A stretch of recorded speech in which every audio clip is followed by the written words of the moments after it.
خۆڕێزمان و خوێندنەوەی کوردی بۆ پۆلی چوارەمی بنەڕەتی لاپەڕە 4 هەتا 6.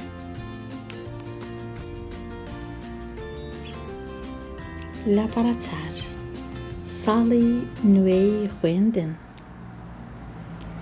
لەم ڕۆژانە دلێر دڵی بەوە خۆشە کە پشووی هاوین بەسەر دەچێت و ئەمیش بەدیداری قوتابخانە و قوتابیان و مامۆستاکانی شاد دەبێتەوە.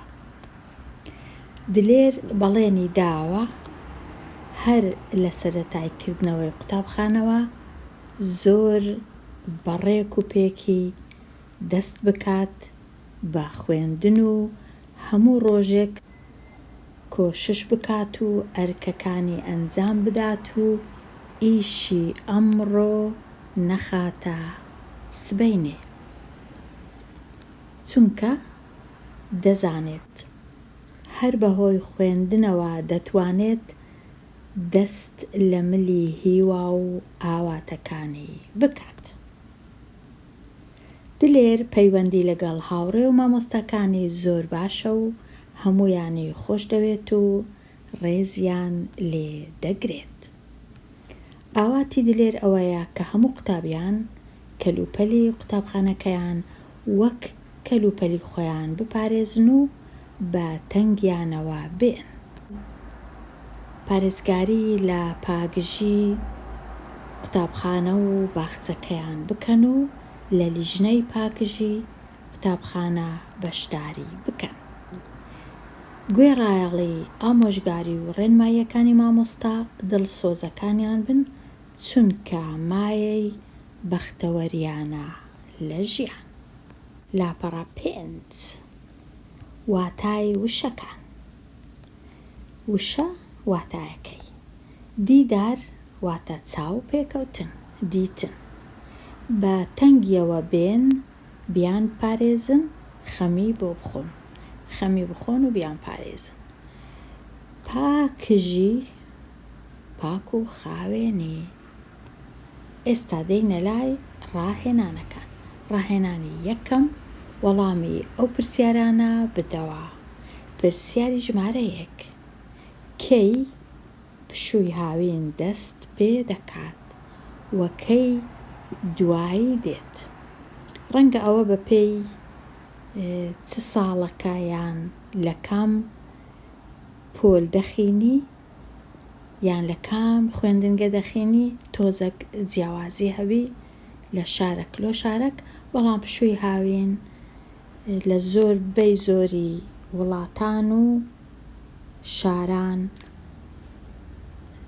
مانگی 6 دەست پێ دەکا، واتە مانگی جۆزەردان یان مانگی حوزەیران. و کەی کۆتایی دێ پشووی هاوین؟ مانگی 9 یان مانگی گەلاوێژ یان مانگی ئەیلوول کۆتایی پێدێت. کەواتە دەتوانی بە زۆر چەشن وەڵامی ئەو پرسیاری بدەیەوە. پشووی هاوین دەست پێ دەکات لە سەرەتای هاوین و کۆتایی دێ لە سەرەتای پاییز یان لە مانگی 6 یان مانگی جۆزەردان یان مانگی گەلاوێژ کۆتایی دێ مانگی 9. ئەوجا هەر خوێندکارەی بە هەوەسی خۆی دەتوانێت وەڵامی ئەو پرسیارەی بداتەوە. پرسیاری 2: لە پشووی هاویندا بە چیەوە خۆت خەریک دەکەی؟ ئەو پرسیارەش هەتا ڕادەیەک دەگەڕێتەوە سەر ئەو کەسەی وەڵام دەداتەوە. هەندێک کەس ڕەنگە بنووسی خۆم خەریک دەکەم بە یاریکردن، وەکو یاری تۆپی پێ، یاری باڵا، یاری تۆپی سەبەتا، یاری تۆپی دەستی و بەدەیان و سەدان یاریدی هەیە کە هەر کەسەی بە گوێرەی چ یاریەکی دەکا وەڵام دەداتەوە.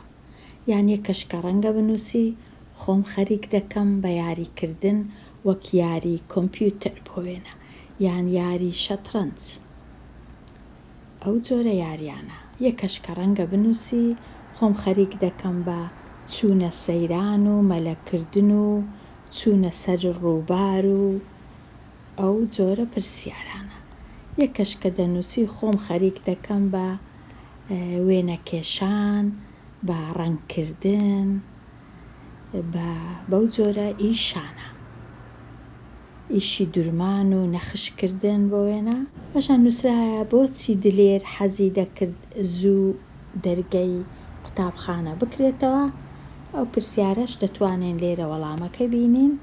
لەبەر چ دلێر حەزی لێبوو زوو بچیتەوە قوتابخانە، چونکە دەیەویست هاوڕێیەکانی ببینی، بە دیداریان شاد بیتەوە. لێرە نووسرایە هاوڕێیەکان و مامۆستایەکانی ببینی، چەند مانگەک بوو نەیدیت بوون، دەیویست بیان بینی. ئەو پاشان نووسرا بوو پرسیارەکەی دی بەرامبەر بە ئامۆژگاری و ڕێنمایی مامۆستاکانت دەبێت چه هەڵوێستێک بنوێنی. بەرامبەر بە ئامۆژگاری و ڕێنمایی مامۆستا بێگومان گوێڕایەڵی ئامۆژگاری و ڕێنماییەکانی مامۆستا دڵسۆزەکان بکە.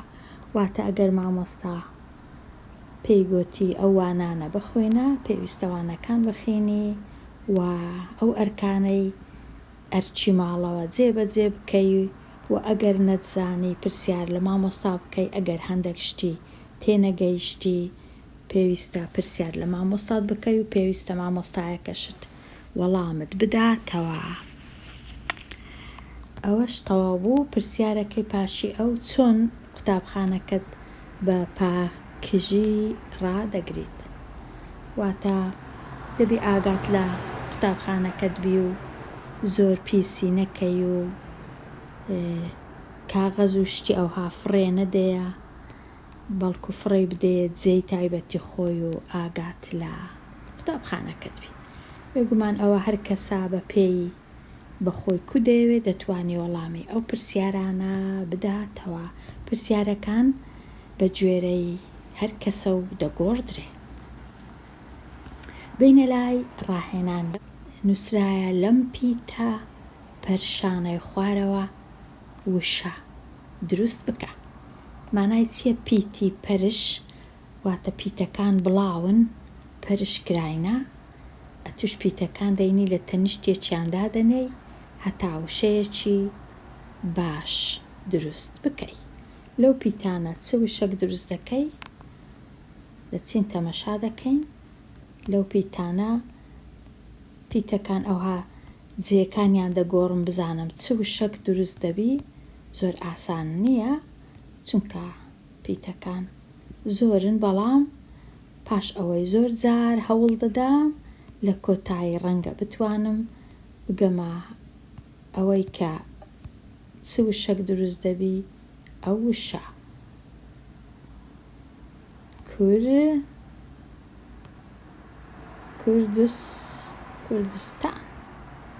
کوردستان وشەی کوردستان دروست دەبی. پیتەکان ئەوها لە تەنیشتێکدا دەنێم، ئەو وشەیە دروست دەبی، وشەی کوردستان لە پیتەکان. پیتەکانی دیکە لە وشەیە چ دروست لەو پیتانە چ دروست دەبی. پیتەکان ئەوها لە تەنیشتێکدا دەنێم،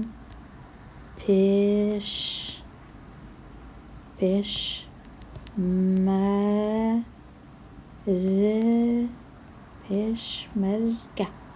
ئەو وشەیەم دروست کرد، وشەی پێشمەرگە لەو پیتە پەرش و بڵاوانە. لە پیتەکانی دیکە چ دروست دەبی؟ وشەی سەر بەخۆی، و لە پیتەکانی دیکەش وشەی ئازادی. وشەی ئازادی دروست بوو. کاتە کوردستان پێشمەرگە، سەر بەخۆی، ئازادی. ئێستا دەگەڕێینەوە لای پرسیارەکە.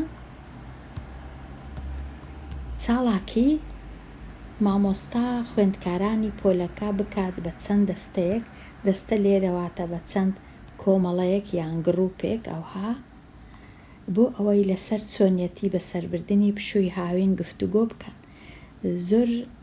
گفتوگۆ زۆر گرنگە بۆ خوێندکاران گفتوگۆ بکەن و بزانن خوێندکارەکانی دیکە لە پشووی هاوین چ دەکەن، کوو پشووەکەی بەسەر دەبەن و گفتوگۆ لەسەر ئەو بابەتەی بکەن. پاشان یەکێک لە خوێندکاران لە هەر کۆمەڵەیەک ڕادەوەستی لە بەردەم خوێندکاران و ئەنجامی گفتوگۆیەکە بگێڕێتەوە، دەگێڕێتەوە بۆ وێنە خوێندکارێک دێ و باس دەکا هاوڕێیەکانی چ دەکەن لە پشووی هاوین. هەر کەسە و شتەچی دەکا، هەیە سەردانی خزمەکانی دەکا، هەیە سەردانی هاوڕێیەکانی دەکا، هەیە لە ماڵێ دەمینێتەوە تەنیا یاری دەکا، هەیە تەنیا تەمەشای تەلەڤیزیۆن دەکا. هەر کەسە و جودایە لەگەڵ یەکەچی دیکە. هەیە کتێب دەخوێنیتەوە، هەیە دەچیتن تەمەشای شانۆ و سینەمە دەکا، هەیە مەلە دەکا، دەستە سەیران، هەیە جلوبەرگ دەدروی، هەر کەسەی بە گوێرەی ئەو شتەی کە حەزی لێیە. ئێستا تەواو بووین لە لاپەڕە 4 و 5 و 6 هەتا ئەوانەیەکی دیکە. کاتێکی خۆش.